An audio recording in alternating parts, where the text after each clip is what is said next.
नमस्कार।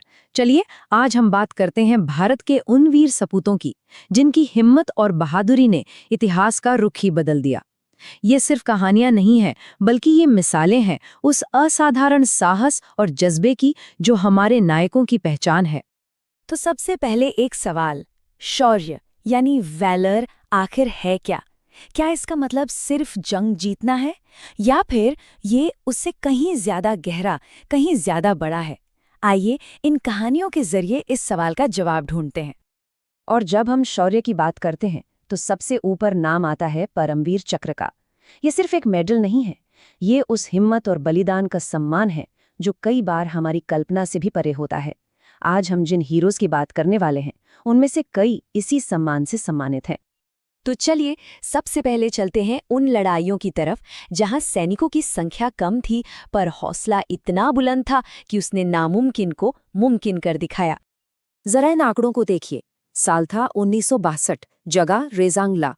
एक तरफ 13 कुमाऊं रेजिमेंट के सिर्फ 120 भारतीय सैनिक और दूसरी तरफ करीब करीब 6000 चीनी सैनिक। मेजर शैतान सिंह के लीडरशिप में इन 120 वीरों ने अपनी आखिरी सांस तक लड़ते हुए दुश्मन के 1300 से ज्यादा सैनिकों को ढेर कर दिया। अब चलते हैं 1965 के भारत पाक युद्ध में और यहाँ हम मिलेंगे कंपनी क्वार्टर मास्टर हवलदार अब्दुल हमीद से। इनकी बहादुरी की कहानी आज भी रोंगटे खड़े कर देती है। अब्दुल हमीद के पास क्या था? कोई बहुत बड़ा मॉडर्न टैंक नहीं, उनके पास थी एक मामूली सी जीप जिस पर एक गन लगी हुई थी, बस इतना ही। और उसी एक जीप से उन्होंने वो कर दिखाया जो सुनने में नामुमकिन लगता है। उन्होंने अकेले ही पाकिस्तान के 7 अजेय माने जाने वाले पैटर्न टैंक्स को तबाह कर दिया और फिर देश के लिए अपनी जान दे दी। ये इस बात का सबूत है कि हिम्मत के आगे सबसे बड़ा हथियार भी छोटा पड़ जाता है। चलिए अब एक ऐसे बैटलफील्ड की तरफ चलते हैं जहां दुश्मन सिर्फ सामने नहीं था बल्कि चारों तरफ था, जहां लड़ाई सिर्फ गोली से नहीं बल्कि मौसम से भी थी। दुनिया की छत सियाचिन।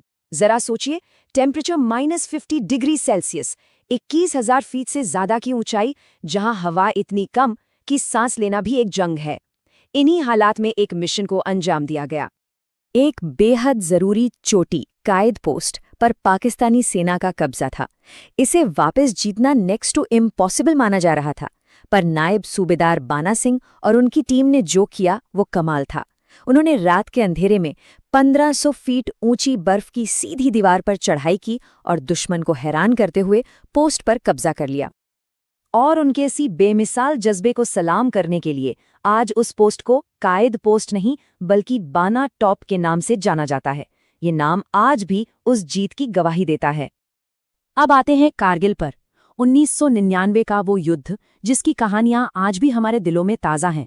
एक ऐसा संघर्ष जिसने हमें बहादुरी के कई नए हीरो दिए। ये दिल मांगे मोर, ये सिर्फ एक लाइन नहीं, ये कैप्टन विक्रम बत्रा का जुनून था, उनकी पहचान थी। पॉइंट 5140 को जीतने के बाद ये उनका विक्ट्री सिग्नल था और फिर पॉइंट 4875 को वापस लेते हुए उन्होंने देश के लिए सर्वोच्च बलिदान दिया। आज उस चोटी को हम सब बत्रा टॉप के नाम से जानते हैं। कारगिल का ही एक और हीरो, और ये कहानी है ग्रेनेडियर योगेंद्र सिंह यादव की। सिर्फ 19 साल की उम्र में परमवीर चक्र विजेता। सोचिए, महज 19 साल। उनका मिशन था टाइगर हिल पर दुश्मन के बंकरों को खत्म करना। उनकी घातक प्लेटून ने एक सीधी खड़ी चट्टान पर चढ़ना शुरू किया। दुश्मन ऊपर से गोलियां बरसा रहा था। योगेंद्र सिंह को 15 गोलियां लगीं, लेकिन वो रुके नहीं। बुरी तरह जख्मी होने के बाद भी वो ऊपर पहुंचे, ग्रेनेड से दुश्मन के बंकर उड़ा दिए और टाइगर हिल पर भारत की जीत का रास्ता साफ कर दिया। ये वाकई किसी चमत्कार से कम नहीं था। लेकिन शौर्य की कहानियां सिर्फ जंग के मैदान पर ही नहीं लिखी जाती। ये उन दीवारों को तोड़ने का भी नाम है जो समाज ने खड़ी की हैं। ये नई राहें बनाने का भी नाम है। कई दशकों तक हमारी आर्म्ड फोर्सेस में महिलाओं के लिए लड़ाकू भूमिकाओं यानी कॉम्बैट रोल्स के दरवाजे बंद थे। ये एक बहुत बड़ी दीवार थी, लेकिन कुछ असाधारण महिलाओं के हौसले ने इस दीवार को तोड़ दिया। जैसे कि गुंजन सक्सेना, जिन्होंने कारगिल के जंग के मैदान में हेलीकॉप्टर उड़ाया। प्रिया झिंगन, जो आर्मी के पहले महिला बैच का हिस्सा बनी। मिताली मधुमिता, जिन्हें बहादुरी के लिए सेना मेडल मिला। और शांति तिग्गा, जो सेना की पहली महिला जवान बनी। इन सब ने एक अलग तरह की हिम्मत दिखाई और आने वाली पीढ़ियों के लिए रास्ते खोल दिए। तो इन सारी कहानियों के बाद एक सवाल मन में आता है, इन हीरोज की विरासत को हम जिंदा कैसे रखें?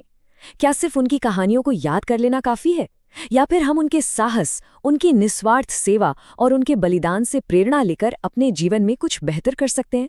सोचने वाली बात है।